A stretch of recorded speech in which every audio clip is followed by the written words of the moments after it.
Saya Alfa Zulia Dwi Karina. Di sini akan menjelaskan tentang persyaratan laboratorium. Laboratorium dapat berfungsi dengan efektif dan efisien apabila persyaratannya seminimal-minimalnya sebagai berikut. Yang pertama, jenis dan jumlah peralatan serta bahan habis pakai berdasarkan pada kompetensi yang akan dicapai yang dinyatakan dalam rasio antara alat dengan peserta didik. Yang kedua, bentuk atau desain laboratorium harus memperhatikan aspek keselamatan dan keamanan. Nah, untuk lebih lanjutnya nanti akan dijelaskan oleh teman saya. Yang ketiga, laboratorium agar aman dan nyaman bagi peserta didik dan dosen atau instruktur harus memenuhi hal-hal sebagai berikut. Yang pertama, keadaan ruang harus memungkinkan dosen atau instruktur dapat melihat semua peserta didik secara tanpa terhalang apapun, agar dosen atau instruktur ini dapat melihat bagaimana kinerja peserta didik. Nah, tanpa terhalang benda-benda apapun. Yang kedua, peserta didik harus dapat mengamati dosen atau instruktur dari jarak maksimal 2 meter dari meja demonstrasi. Yang ketiga, lantai laboratorium tidak boleh licin, harus mudah dibersihkan dan tahan terhadap bahan-bahan kimia. Yang keempat, alat-alat atau benda-benda yang dipasang di dinding tidak boleh menonjol sampai ke bagian ruang tempat peserta didik berjalan dan sirkulasi alat. Yang selanjutnya, tersedianya buku referensi atau untuk penunjang praktikum. Nah, selanjutnya, tersedianya air mengalir. Air mengalir ini biasanya dalam bentuk keran di dalam laboratorium, digunakan untuk mencuci tangan atau mencuci bahan-bahan, mencuci alat-alat sebelum dilaksanakannya praktikum. Selanjutnya, meja praktikum harus tidak tembus air, tahan asam dan basa. Nah, meja yang digunakan ini memang harus benar-benar kuat dan tahan terhadap bahan-bahan asam basa karena kita sedang berkutat dengan bahan-bahan kimia seperti itu. Nah, yang selanjutnya ada tersedianya ruang dosen atau instruktur. Yang selanjutnya, tersedianya kebutuhan listrik. Nah, biasanya ini di ruang praktikum atau di lab akan ada stop kontak seperti yang disediakan. Nah, yang keempat ini adanya prosedur operasional standar atau standard operating procedure atau SOP atau instruksi kerja. Nah, SOP ini pastinya selalu ada ya, baik SOP laboratorium, SOP standar kerja yang lain seperti itu. Nah, prosedur ini bersifat operasional dan mengikat bagi semua pengguna laboratorium.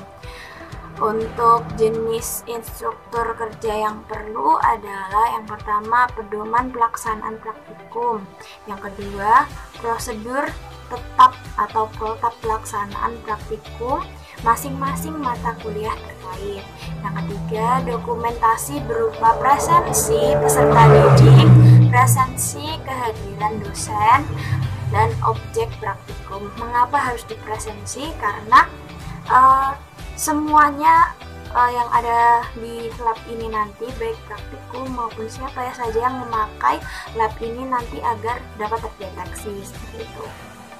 Selanjutnya, keamanan dan keselamatan kerja. Lalu yang kelima, penggunaan alat laboratorium yang menggunakan arus listrik. Alat pecah belah tidak memerlukan SOP. Lalu yang keenam adalah pemeliharaan alat. Jadi pemeliharaan alat ini juga diatur dalam SOP. Lalu pengadaan alat dan bahan, lalu penyimpanan alat dan bahan. Nah, semuanya ini harus ada SOP-nya agar tertata dan benar-benar terstruktur. Karena bekerja di laboratorium itu sangat-sangat harus teliti dan hati-hati. Nah, lalu yang kelima adalah adanya sistem laporan dan dokumentasi dari setiap kegiatan praktikum di masing-masing laboratorium, baik per semester ataupun per tahun. Seperti pada bagaimana harus dipresensi tadi, adanya sistem pelaporan dan dokumentasi juga dikarenakan agar sistem kerjanya ini tertata dan terdokumentasi dengan baik, siapa saja yang sudah melaksanakan praktik, siapa saja yang sudah menggunakan ruang laboratorium, menggunakan alat dan bahannya, agar semuanya tercatat dan ada datanya. Nah, sekian dari saya. Selanjutnya akan dipaparkan oleh teman saya. Saya akan melanjutkan bagian kedua, yaitu tata ruang di laboratorium. Yang pertama, untuk jenis ruang laboratorium, setiap jenis laboratorium memiliki ruang sebagai berikut. Yang pertama, ruang pengelolaan laboratorium. Yang kedua, ruang praktik peserta didik. Yang ketiga, ruang kerja dan persiapan dosen. Yang keempat, ruang atau tempat penyimpanan alat. Dan yang terakhir, ruang atau tempat penyimpanan bahan. Yang kedua, ada bentuk ruang. Bentuk ruang laboratorium sebaiknya bujur sangkar atau mendekati bujur sangkar atau bisa juga persegi panjang. Bujur sangkar memungkinkan jarak antara dosen dan peserta didik dapat lebih dekat, sehingga memudahkan kontak antara dosen atau instruktur dan peserta didik. Yang ketiga, luas ruangan. Luas ruangan praktik laboratorium harus memenuhi persyaratan, yaitu yang pertama, satu orang peserta didik memerlukan ruang kerja minimal 2,5 meter persegi.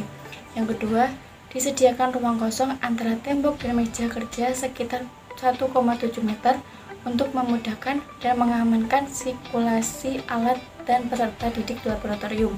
Yang ketiga, jarak antara ujung meja yang berdampingan sebaiknya tidak kurang dari 1,5 meter, sehingga peserta didik dapat bergerak leluasa pada waktu bekerja dan pada waktu pindah, atau memindahkan alat atau bahan dari satu tempat ke tempat yang lain. Yang keempat, luas ruangan harus sebanding dengan banyaknya peserta didik dan jenis pendidikan.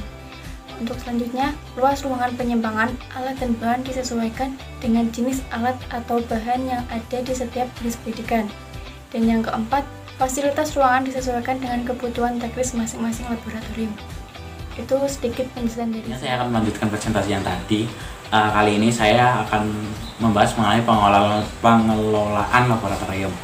Seperti yang kita ketahui, suatu laboratorium juga hampir mirip dengan sebuah organisasi. Jadi dalam sebuah laboratorium itu perlu adanya seorang pengelola atau beberapa unit-unit yang mengelola laboratorium tersebut.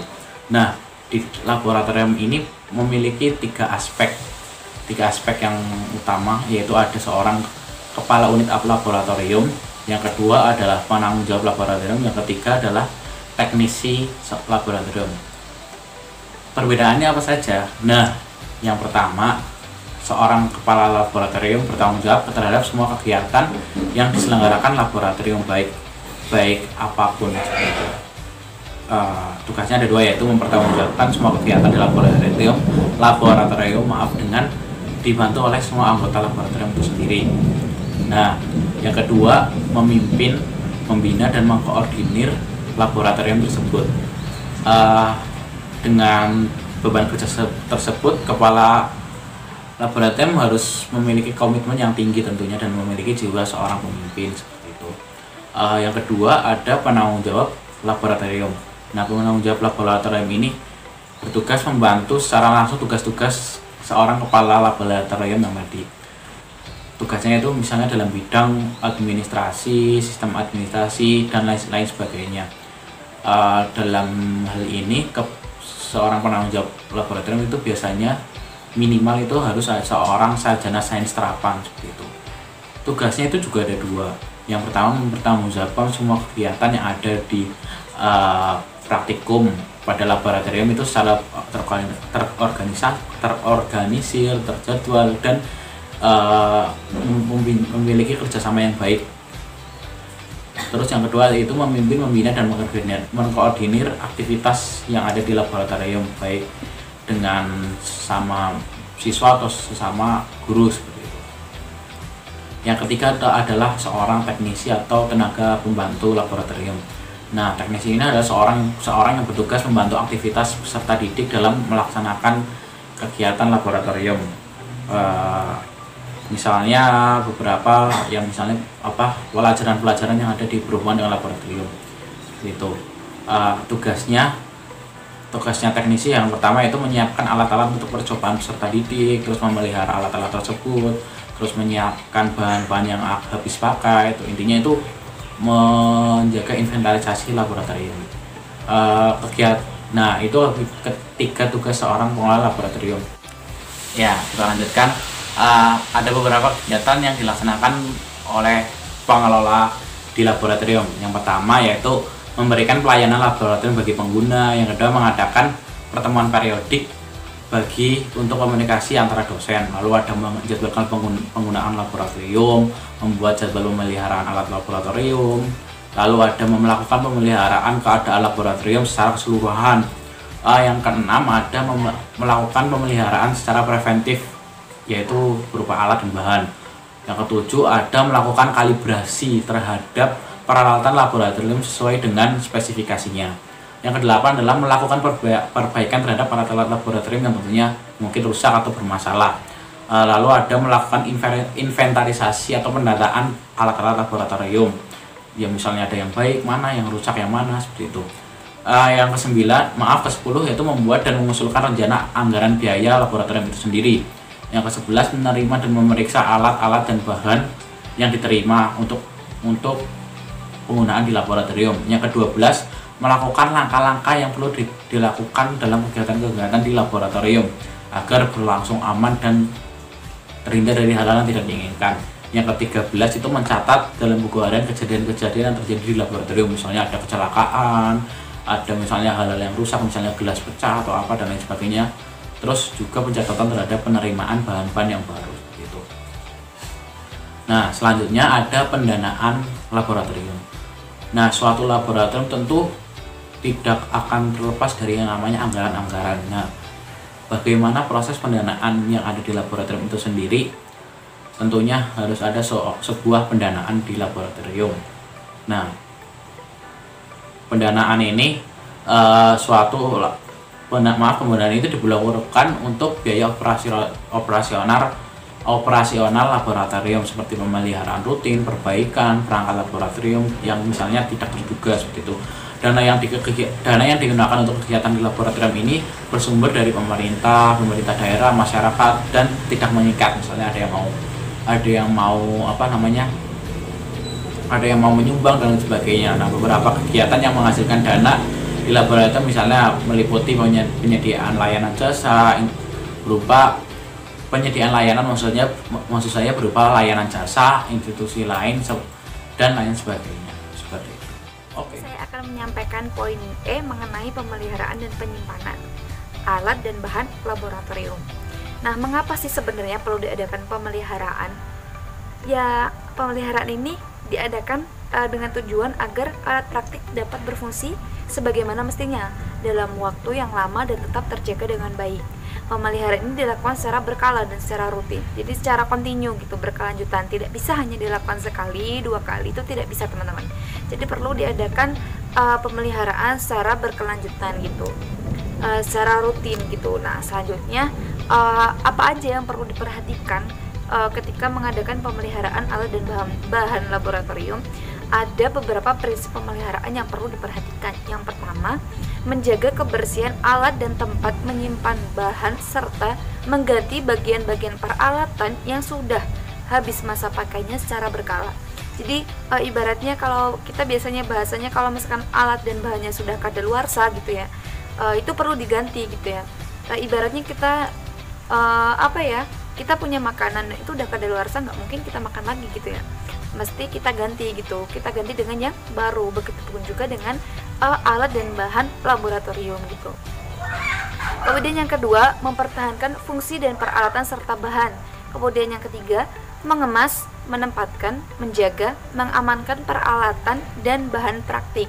Kemudian yang keempat, membersihkan peralatan pada waktu tidak digunakan atau sehabis dipergunakan untuk praktik. Nah, ini juga penting teman-teman. Ketika kita sudah selesai menggunakan alat dan bahan laboratorium, kita perlu gitu membersihkannya gitu ya. Kemudian yang kelima, alat-alat yang menggunakan skala ukur perlu dikalibrasi secara berkala sesuai dengan jenis alat. Kemudian yang keenam, penyimpanan alat dan bahan harus diperhatikan sesuai dengan jenisnya. Jadi perlu dikategorikan atau diklasifikasikan gitu sesuai dengan jenisnya gitu. Jadi tidak sembarangan. Kemudian cara pemeliharaan alat dan bahan laboratorium itu dapat dilakukan dengan menggunakan deterjen gitu. Namun alat yang terbuat dari kaca yang berlemak atau terkena noda yang sulit hilang dengan deterjen dapat dibersihkan dengan direndam di dalam larutan kalium dikromat 10% dalam asam sulfat pekat gitu. Selanjutnya yaitu poin penyimpanan alat dan bahan laboratorium. Ada beberapa hal ya yang perlu diperhatikan. Sebagaimana mestinya tadi, pemeliharaan juga ada beberapa prinsip. Nah, di penyimpanan ini juga ada beberapa hal yang perlu diperhatikan gitu ketika kita menyimpan alat dan bahan laboratorium. Yang pertama, alat yang berat atau bahan yang berbahaya diletakkan di tempat penyimpanan yang mudah dijangkau, misalnya di rak paling bawah. Kemudian yang kedua, peralatan disimpan di tempat tersendiri yang tidak lembab, tidak panas, dan dihindarkan berdekatan dengan bahan kimia yang bersifat korosi. Nah, yang ketiga, penyimpanan alat dan bahan dapat dikelompokkan berdasarkan jenis gitu. Seperti yang tadi di awal sudah disampaikan juga ya, perlu dikelompokkan atau dikategorikan sesuai jenisnya. Nah, sesuai jenis itu gimana sih yang dimaksud gitu? Kita bisa lihat dari sifat, ukuran atau volume dan bahaya dari masing-masing alat atau bahan kimia gitu. Nah, untuk penyimpanan bahan habis pakai sendiri ada beberapa hal juga yang perlu diperhatikan gitu teman-teman. Itu tadi penyimpanan secara umum gitu ya. Nah, ini ada lagi penyimpanan bahan habis pakai gitu. Yang pertama yang perlu diperhatikan, penentuan tempat penyimpanan harus memperhatikan sifat dan bahan penyusunnya. Yang kedua, tempat penyimpanan harus aman dan bebas dari penyebab kerusakan. Yang ketiga, cara penyimpanan harus memperhatikan ciri khas atau jenisnya. Tadi disampaikan juga, intinya itu sepertinya memang ini juga berlaku juga ya untuk bahan habis pakai maupun bahan kimia gitu ya. Perlu dikategorikan sesuai dengan jenisnya gitu. Kemudian penyimpanan bahan habis pakai disesuaikan dengan sifat kimia zat tersebut. Dan yang terakhir, bahan-bahan kimia yang berbahaya harus diberi label peringatan yang tidak mudah lepas gitu. Biar kita bisa membedakan gitu, mana bahan kimia, mana yang bahan habis pakai gitu. Nah, selanjutnya adalah pengadministrasian alat dan bahan. Nah, pengadministrasian alat dan di sini maksudnya adalah pencatatan alat dan bahan apa saja yang ada dalam sebuah laboratorium terapi bicara. Pengadministrasian alat dan bahan dalam sebuah laboratorium dapat dilakukan oleh asisten atau teknisi laboratorium, dan staf administrasi sebaiknya mengadministrasikan hanya perabot saja yang ada dalam sebuah laboratorium, misalnya meja, lemari, dan peralatan-peralatan yang digunakan. Hal yang paling penting dalam pengadministrasian adalah yang perlu dicatat, yaitu mengenai nama alat atau bahannya, jumlahnya, kemudian tanggal diadakannya, dan tanggal alat dikeluarkan. Kemudian pencatatan dapat dilakukan dengan dua cara. Yang pertama, cara konvensional, itu dengan cara ditulis manual seperti biasa dalam sebuah catatan, dan yang kedua menggunakan teknologi atau yang biasa disebut dengan database. Selanjutnya akan saya jelaskan mengenai keamanan dan keselamatan kerja di laboratorium. Nah, pasti ada berbagai macam kecelakaan yang dapat terjadi di laboratorium. Yang pertama yaitu terluka. Terluka karena pecahan kaca atau tertusuk benda-benda tajam. Yang kedua yaitu terbakar. Terbakar karena percikan api atau dari bahan kimia atau benda-benda panas. Yang ketiga, terkena racun atau keracunan. Jika ceroboh bekerja menggunakan zat beracun, maka pekerja dapat keracunan, di mana ada beberapa jenis zat beracun yang dapat masuk ke tubuh melalui kulit. Selanjutnya ada terkena zat korosif, yaitu contohnya beberapa jenis asam sulfat pekat, asam format, atau berbagai jenis basa. Yang kelima, ada terkena radiasi sinar bahaya seperti radiasi sinar radioaktif. Yang terakhir yaitu terkena kejuthan listrik apabila sedang menggunakan listrik bertegangan tinggi. Bagaimana sih cara kita agar terhindar dari kecelakaan kerja di laboratorium? Yang pertama, kita harus mengetahui letak keran utama gas, keran air, dan saklar utama listrik. Yang kedua, kita harus mengetahui letak alat-alat pemadam kebakaran. Yang ketiga, kita harus menggunakan APD, alat pelindung diri. Yang keempat, menaati peraturan perlakuan terhadap bahan kimia yang mudah terbakar. Yang kelima, jangan meletakkan bahan kimia di tempat yang langsung terkena sinar matahari. Yang keenam, jangan menggunakan baju praktik yang terlalu longgar, karena baju praktik yang terlalu longgar itu tidak melindungi diri kita secara maksimal. Yang ketujuh, jangan makan dan minum di laboratorium. Yang delapan, jangan menggunakan perhiasan. Yang kesembilan, jangan menggunakan sandal atau sepatu yang terbuka, karena apabila ada tumpahan air atau tumpahan bahan kimia dan kita masih menggunakan listrik, akan menimbulkan percikan listrik dan akan tersengat listrik. Nah, yang ke-10, apabila ada tumpahan bahan kimia atau air, langsung segera dibersihkan. Yang terakhir, apabila bahan kimia itu terkena tangan, langsung segera cuci dengan air sebanyak-banyaknya sampai bersih dan jangan digaruk. Mengapa? Karena jika digaruk itu dapat menyebar dan dapat masuk ke dalam tubuh melalui kulit. Sekian dari saya.